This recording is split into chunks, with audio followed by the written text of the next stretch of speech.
નમસ્કાર, આપ જોઈ રહ્યા છો જેકેએસની ગુજરાતી વાત કરતો કેશોદના કણેરી ગામે સગીર અને લગ્નની લાલચે બગાડી જતા નોંધાઈ પોલીસ ફરિયાદ। સમગ્ર વાત કરવામાં આવે તો કેશોદના કણેરી ગામેથી સગીરાને લગ્નની લાલચ આપી લલચાવી ફોસલાવી દુષ્કર્મ કરવાના ઈરાદે ભગાડી જનાર યુવક વિરુદ્ધ સગીરાના વાલીએ કેશોદ પોલીસ સ્ટેશનમાં પોલીસ ઇન્સ્પેક્ટર અનિરુદ્ધસિંહ ગોહિલને રૂબરૂમાં રજૂઆત કરતા ઇન્ડિયન પિન કોડની કલમ 363, 366, 376 2N 373 પોસ્કો એક્ટ ક 4-5L 6-8-12 હેઠળ મયુર દિનેશભાઈ સોલંકી રહે ઉમરાળી ગામ તાલુકો ભેસાણ જિલ્લો જુનાગઢ વિરુદ્ધ ગુનો નોંધી ઇન્ચાર્જ ડીવાયએસપી દિનેશ કોડિયાતરના માર્ગદર્શન હેઠળ police inspector Anirudhsinh Gohil, police constable Sanjaysinh, Kalyansinh Jhala, Rohitbhai Mohanbhai Pambhana અને સર્વેલન્સ સ્ટાફ દ્વારા યુવકને ઝડપી લેવા ચક્રો ગતિમાન કર્યા છે। જે કેસની ગુજરાતી સાથે રાજુ પંડ્યા, કેશોદ।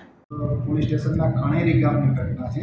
કણેરી ગામના દેવી પૂજક સમાજની એક સગીર વયની દીકરીને પોતાની પ્રેમજાળમાં ફસાવી લગ્ન કરવાની લાલચ આપી અને બદીરાતાથી એને સગીર વયની જે ભોગ બનનાર દીકરી છે તેને ભગાડી લઈ જઈ અને અવારનવાર શારીરિક સંબંધ બાંધી અને આરોપીએ ગુનો કરેલ છે। ગુનાની ગંભીરતાને ધ્યાને લઈ તાત્કાલિક અસરથી કેશોદ પોલીસ સ્ટેશન ખાતે આઈપીસી 363, 66, 376 2N 376 3 અને પોક્સો એક્ટની કલમ 4, 8, 6, 8 અને 12 મુજબ ગુનો દાખલ કરવામાં આવેલ છે। આ ગુનાની તપાસ હાલ કેશોદ પીઆઈ શ્રી AB ગોહિલ કરી રહેલ છે। તેમજ આ ગુનાનો જે આરોપી છે મયુર દિનેશ સોલંકી ઉમરાળા ગામનો રહેવાસી છે, ભેસાણ તાલુકાનો, તેમને હસ્તગત કરવામાં આવેલ છે।